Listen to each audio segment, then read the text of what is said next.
Hello parents, antibiotics. मी आज तुम्हाला अँटीबायोटिक्सबद्दल काही महत्त्वाची इन्फॉर्मेशन सांगणार आहे. तर ओपीडीत काही पॅरेंट्स आल्यानंतर ते म्हणतात, आमचं बाळ खूप आजारी आहे, तर मॅडम प्लीज सगळ्या औषधांसोबत अँटीबायोटिक्स खरंच द्या, त्याला त्याशिवाय फरकच पडत नाही. पण कधी कधी काही पॅरेंट्स म्हणतात, मॅडम अँटीबायोटिक खरंच गरज आहे का? मागच्या वेळी पण दिलं होतं अँटीबायोटिक, ते खूप हार्म असतं शरीरासाठी.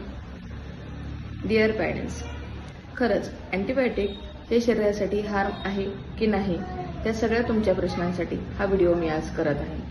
तर जर बाळ आजारी पडलं तर बाळाची जी आजारपणाची इटिओलॉजी आहे ती फंगल, मायक्रोबॅक्टेरियल किंवा व्हायरल, बॅक्टेरियल किंवा मायक्रो ऑर्गॅनिझम, पॅरासाइट्स अशा वेगवेगळ्या कारणांमुळे बाळ आजारी पडतं.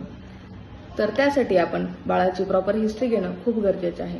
जर तुमचा डॉक्टर तुम्हाला प्रॉपर प्रश्न विचारून बाळाला ताप किती वेळा येतो, दिवसातनं किती वेळा येतो, त्याची फ्रिक्वेन्सी कशी असते किंवा ताप किती वेळानंतर उतरतं औषध दिल्यानंतर, बाळाचं ॲपेटाईट कसं आहे, बाळ ॲक्टिव्ह आहे की नाही, बाळ खेळतंय की नाही, जेवतंय की नाही, शिवशू व्यवस्थित करते की नाही, ह्या सगळ्या गोष्टींच्या हिस्ट्रीवरनं किंवा तुमच्या ॲन्सर्सवरनं आपण बाळाचं डायग्नोसिस प्रॉपर करतो.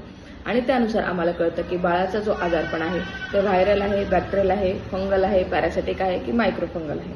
ठीक आहे. आणि त्यानुसार आपल्याला अँटीबायोटिक्स द्यायचेत की नाही ह्या गोष्टींचा विचार करूनच औषधं आपल्याला द्यायला लागतात.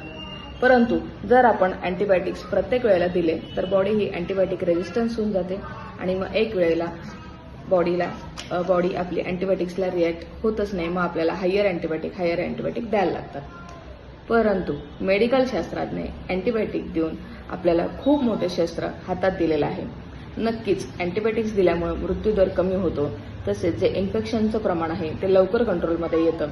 परंतु ह्याचा अर्थ असा नाही की आपण स्वतःच मेडिकलला जाऊन कोणतेही अँटीबायोटिक घ्यायचं किंवा गुगलला सर्च करून आपल्या आजाराची प्रती गुगलला फाइंड आउट करून आपण स्वतःच मेडिकलला जाऊन अँटीबायोटिक्स घेणं किंवा त्यांचा डोस कमी जास्त स्वतःहून करणं किंवा दरवेळेला मागच्या अँटीबायोटिक्स फाईलमध्ये जे लिहिलेले असतात ते बघून अँटीबायोटिक घेणं हे अत्यंत चुकीचं आहे.